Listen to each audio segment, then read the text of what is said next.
Alright YouTube, it's your boy Bama back with another freaking tutorial, aka troubleshooting with my 2005 Dodge Magnum SC. Just put these new projection halos in, they work great. So the issue I ran into was my car would not start. So listening to all the mechanical videos, it was a no crank, no start. So I just recently got in my PKE, my RF KID PKE alarm system, a push button start for those of you who don't know what that is. And I took the battery out of this key. My son removed all the buttons and spilled drink on it. So I was like, why keep it? Might as well just pull it out. So I took the battery out, put it in a nice place, and I took the chip out too. Put it in the same location. Went to take my son to school this morning. My car would not crank.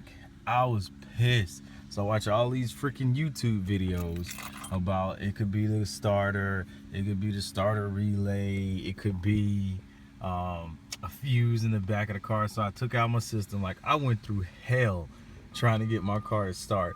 And I was like, well, I guess I gotta fork out all this money to get my car fixed. And then I was like, you know what? What the hell? What did I do yesterday that have never done?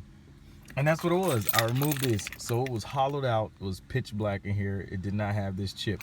Well, in your 2005 mag, I'm just, using common logic here, I'm guessing it has like a sensor or sort of acts like a key fob. So when you don't have it in there, the car reads that it shouldn't crank.